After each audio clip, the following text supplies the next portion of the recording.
What is up, everybody? This is Ryan here with you.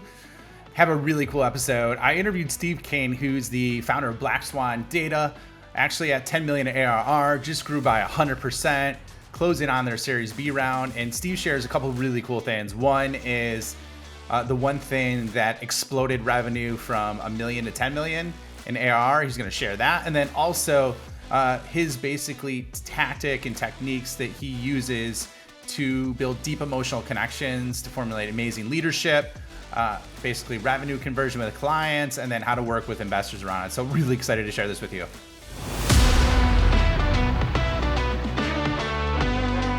Welcome everybody to the Scale Up Show. This is your host, Ryan Staley. I have a very, very special guest with me on today. I have Steve Kane. Steve is the co-founder and CEO of Black Swan Data, the fastest growing startup in the UK, which uses artificial intelligence to predict human behavior. They work with such brands as Disney, Pepsi Co, GSK, and many, many others. Welcome, man. Happy to have you on the show. Ryan, very nice to see you. Thank you very much for inviting me. I'm excited. Yeah, pumped too, man. Like, for some reason, I don't know why, but it's like God or the universe coming to me, and I have like founders, it seems like, in waves, and I'm in the middle of the AI wave right now. So excited to have you on to add some value there. So before we get a little bit deeper into your story, what I'd like to do is go through a quick revenue rundown. So walk me through kind of like where you're at in terms of your ARR. Sure. So we're a young business, so we just passed 10 million ARR last quarter, and then our growth rate is just over 100%. So nice easy numbers for us at the moment as we're adding them up, and we're in the fun bit. I'd imagine most of you guys would say. Yeah, well, 100% growth is pretty damn good, man. So 10 million ARR, awesome work. What's your go-to-market strategy, your primary go-to-market strategy? So we're outbound mostly. We have a fantastic SDR team. We work directly with big brands. We don't, currently at the moment we don't work through agencies, but we love partners. We just don't really have any. So yeah, we're out there to customer direct, outbound from our team in London and out in New York, going out and hitting the road and meeting customers. Okay, so primary like outbound with the sales go-to-market motion kind of combo. Okay, cool. Yeah. So how large is your team?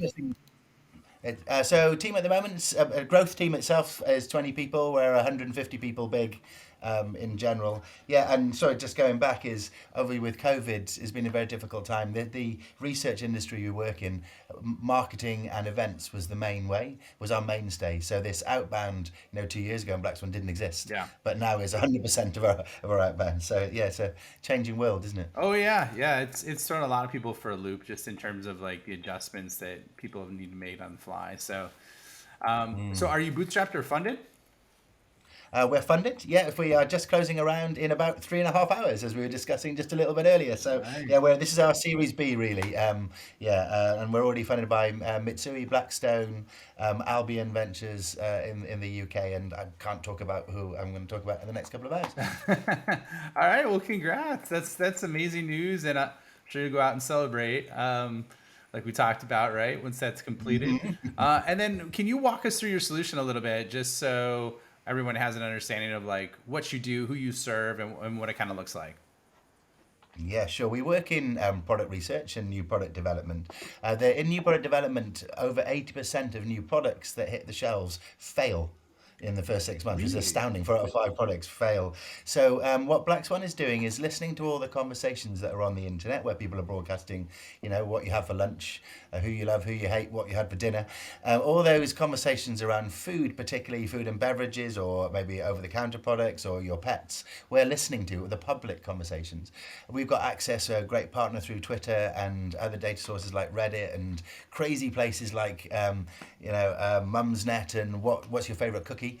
All these places we're listening to people's opinions about products. And what we're doing then is, as we have over 8 years history of social public posts, we're projecting those forward, and we can predict in 12 months time with almost 90% accuracy how many people are going to be talking about a topic or an ingredient, a benefit they feel from having an ingredient like an energy drink, and we are then just using those to give them to brands so that they know that when they're making those product decisions, they're making them in a place when the product hit the shelf at the right time, when people are ready for it and they're going to be excited and that product's going to be a success. That's amazing. I love that. And I probably could talk to you about this for like 3 hours just out of curiosity. So just to recap it in a simpler version. So you're basically doing social listening across like Reddit, Twitter, and then what was the other platform or primary area that you focus on? Well, so we call it social prediction. So absolutely the same social data that you'll find in social listening, but we obviously are very wide. So I say we find it in random little sites like where's my favorite hi-fi, Mumsnet. There's so many conversations publicly where people are publicly broadcasting their opinion. You know, Twitter's amazing, but there are millions. You know, there are hundreds of thousands that Black Swan is connected to, just listening for triggers about what people want to find in their products, and that's our job is to make that really easy for brands. So you know, there's a conversation going on in Japan, you know, which is going to be important to a brand in the US. We're finding that well before anyone else knows and projecting where it's going to go and when it's going to be important. That's fascinating. And then I know you also have a foundation, White Swan, right? That leverages some of the same technology. Could you talk about that really from a high level perspective? Sure. Thank you for asking, Ryan. Yeah, so White Swan was started by our swans in Black Swan a couple of years ago. My sister suffered from a very difficult to diagnose disease. So in the US and in the UK, you know, rare diseases can be up to 6 years average to diagnose. And during that diagnosis time, you know, a lot of damage can happen and it's very difficult. I can speak personally. So we found that using this technology, which can understand, you know, the associations between what people are talking about, we're able actually to look at features of diseases. So when people are broadcasting, I've got a curled toe, you know, or my elbow went sore before my eye went, these things are all patterns for which doctors don't really get the opportunity to see because they just get you for a little period of time. So we found with White Swan we can really increase the speed of someone finding their diagnosis by giving them access to basically a million people's opinions on the internet about what their disease was, and a trained algorithm that's beginning to learn now, you know, how to diagnose this disease. That's amazing. I love that. I mean, there's got to be so many use cases for that. And, you know, like I think it's awesome that you kind of took the bull by the horns. That was one of the things when, you know, I always look up my guests to do some research and I saw that I was like, oh, this is absolutely amazing. You're just like, I'm not going to accept that diagnosis and I'm going to find a way. And so it was awesome that you were to help your sister with that. Really, really cool. So Good research, thank you. And it definitely wasn't me. I told the people in Black Swan what we did, and then you know they created something real from it. So it's an well, incredible. that's how the Amazing. spark starts, man. That's how it starts. So why don't you give us a background about kind of how you got to this point? You know, because I've heard a wide range of the, I should say, the deep well you have to dig to get the algorithms built up before you create your product. I've heard of people having to create multiple patents. So what was your journey to kind of get to this point? And would just love to hear the ups and downs of it and how you got here. Wow, that's so unfair, and I know you definitely know how to do your research now, don't I? So the road to product market fit for Black Swan was not a straight road. It was not a straight climb up a mountain. It was a lot of jagged goes around, and we tried everything. So when we first started, we were bootstrapped. So we were an agency that was using, you know, social data and technology. You know, the Black Swan message that there's data out there that can help you see the future better. But we didn't really have a product. We just had this idea of this Black Swan, which came up whose idea was from Hugo, my fellow founder. And then over time, we kept on trying products. You know, we tried like products which were cool that they would like work out what people would do on the weekend on a barbecue weekend, how many burgers they'd sell really accurately. Great idea, but didn't really stick as a product because, you know, just there's about 7 retailers in the world who care. You know, and we went through so many different applications. We started 3 or 4 businesses with 51% interest and then burnt those, you know, and we just went round and round till eventually what we found with this long-term prediction, like no one is predicting the long-term future quantifiably, mathematically with confidence and letting people who make really hard, expensive decisions about long-term future. So that's where we were like, this is interesting. We found a partner client in Pepsi Co, like, yeah, I can see if you can predict with this level of accuracy that this could help our product mix. And we haven't looked back since. You know, they're still one of our favorite customers, like big customer, and they're driving our innovation. And we're really lucky then to have some amazing brands then following, who are just pushing us to use this technology and create a roadmap, which is like finding new use cases. And we've only found probably 3 or 4%, I believe, of the use cases we can possibly do with this new AI technology. But so I would say it was a lot of mistakes, but just like resilience to get back up and try again and try again and try again, and then we hit it. And then once we did, as you said, it's like a deep dig, and it's like a gold mine, and then it's just hold on. Well, let me ask you this. I mean, so were you ever at a point where you, in your mind, failed, or you're at like a breaking point where you're like, I don't know if this shit's gonna work anymore, or I don't know if I'm heading down the right path, where you seriously start to doubt yourself in terms of like, because that's the hardest thing. Like you could do five things right, but if you do the sixth thing wrong when it comes to product market fit, you could you could almost feel like your whole thing is wrong. Your whole solution's wrong. So did you ever kind of run into that? Do you know what? I have such confidence in what we have that I'm not worried about that. My worry is more personally, can I give the company, am I the right person for the company? Am I doing the right things to make sure it can be a success? Because as you said, right, it's not just one of six things goes wrong in the product market fit, it goes wrong. So, but like I just knew what we have is incredible and I knew it's useful, and so I've always had confidence to keep going that we would find it. But there were times I looked in the mirror and I was like, have I got the like stamina? Am Right. I the right leader now? We're 150 people. Like I don't know how to deal with a situation where COVID had happened. I lost 70% of the revenue. Like what the like wow. So that I think the doubts really come in my own ability to execute rather than our product and where the people we have in Black Swan. So how did you emotionally power through that? Like, what did you do? I took a particular taste of brandy. That was some nights where I just have to sit down and have a glass of brandy at the end of the night to finish the day off. I'm not going to lie; it's not the ideal way. I have good friends. Hugo, my fellow founder, has been with me through this whole thing. So we both like brandy now, and yeah, and I just like being able to talk to people openly about it, and you understand, fellow founders, people in Black Swan, just gives you that okay, right, yeah, okay, this is common, or maybe it's not common, but it's good that it's unusual because I know I'm breaking new territory. And just continually finding people to talk to who listen to me, and get their advice, and just try and try and keep going. I'm one of these people, who I believe what I believe when I wake up in the morning. Like I go to bed upset, I wake up in like Steve mode. I go to bed really happy. I wake up the next morning in Steve mode. Like I just, fortunately, overnight, I'm usually good at putting things behind me and just starting the day That's afresh, great. even if it's been a disaster or a good thing. It's like good and bad. It's good and bad. Yeah, yeah. Well, I mean, it's a good way to bounce back, right? You have a cocktail or so to let loose a little bit and unwind, and then you're just like, all right, we're back at it again. Back in it. So Well said. so Well like, said. what's your why behind what you're doing with Black Swan? Like, what's your vision for the audience you serve and the impact that you can have on the world? Yeah, do you know what? I really think the world uses too many qualitative decisions when making really big decisions. So let's just take, for example, ESG. This worry which we're now becoming aware of the environment. Like we have companies making huge decisions on environmental issues where they're choosing an ingredient in a product because like most FMCG products or CPG products will be consumed 6 billion times a day.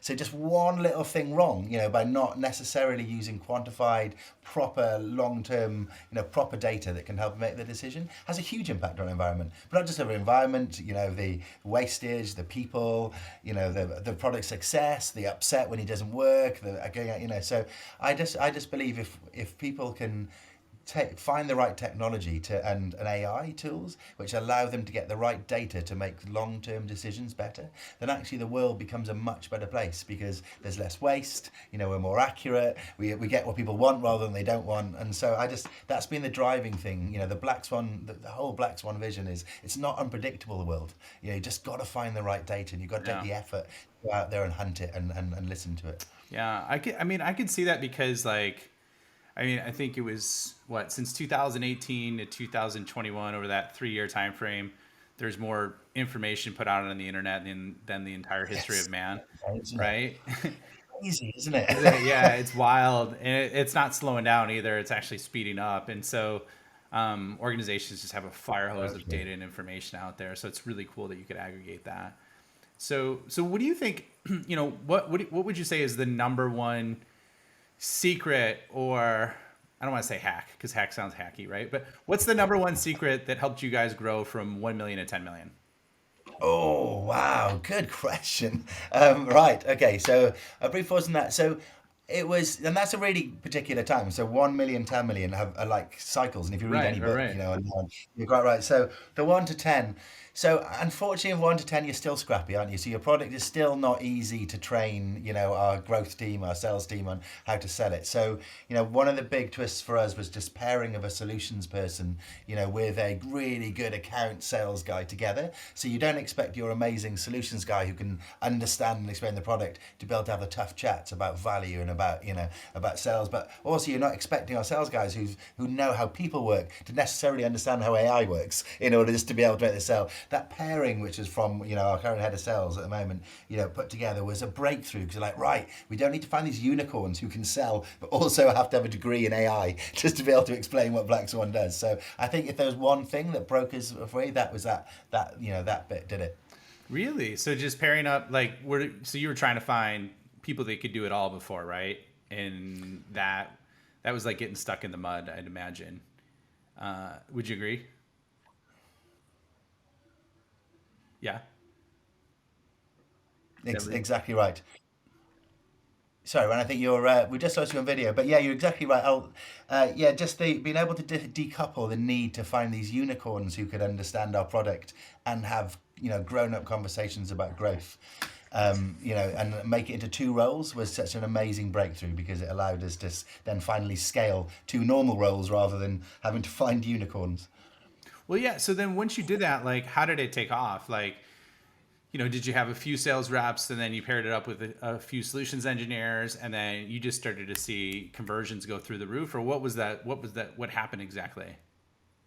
Yeah, you nailed it actually. So 1 to 3 solution guy to sales guys, and then this sales started to go through use because what was happening is, the sales guys were good at making sure the account happened, make sure things happened. The solution guys aren't completer finishers; they're dreamers. They wanna talk about products. So that allowed both roles to exceed, and it also allowed both roles to be easier to hire. And it just from a really slow growth, which was only founder led sales, to the odd salesperson who might be able to sell, we suddenly took off with a scalable model where you can throw in, these pairs of people together to go and attack an account. And it was just, since then it's been 100%. Okay.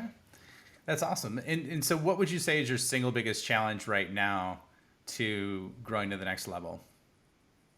Well, you've heard, you can hear my accent. I don't have a US accent.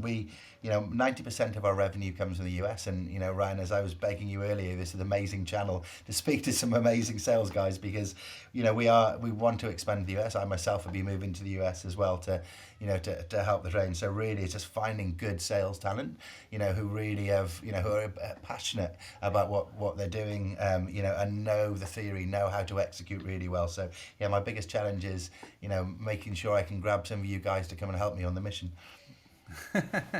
No, I mean, I can see that being tough if you're living in a different country and the 8 hour time difference or 7 hour time difference or whatever, and then trying to have a team and then manage clients. It's going to be hard on your schedule as well, I'd imagine. Right. Yeah, So yeah, and very hard to find people, who want to take that mission on of working with a UK company that's trying to come over to you guys to the US. yeah, well, I mean, you're doing some amazing things, so I'm sure you'll have no problem taking off once you get that dialed in. So let me ask you this: what would you say is your ninja skill? What do you think you do absolutely amazing that led to the growth of your company? And then like just break it down into like 3, 4, 5, even 7 steps, whatever it takes to share other founders if they're trying to grow like you are. Oh, so it's as always with these things, ninja skill is also your Achilles heel. I have a really fierce, my downfall is my fierce want for fairness, and which is unusual when you're trying to drive a commercial goal. Hmm. So that can be tough sometimes, and that the downside of that is making sure that we're commercial enough and making sure that we get the right people, valued for what they do, and but also looking after the rest of the flock as well. The Where that's been a real advantage is just I just I love listening to people and hearing how they work and how they think, and that's what I really enjoy doing, and that's I feel is like my ninja skill is just to understand what people are going through and thinking, and being able to and I can feel that as well. So if I hate saying ninja skill, but if I had one, it's that because I do enjoy that, and And I think that's really, that's really helpful, is to be able to listen to people and understand what they want, and be able to action that, is, as I've just found, super useful every day of my life. So, well, like, and let's take that a step further, because that's an amazing skill that a lot of people struggle with, right? Is that deep emotional understanding and empathy. So, like, if you when you do that, and when you're listening to someone, like, what are the steps you take in your mind as you're trying to like understand that person? Yeah, I'm always weirdly thinking about the situation almost, like a cartoon.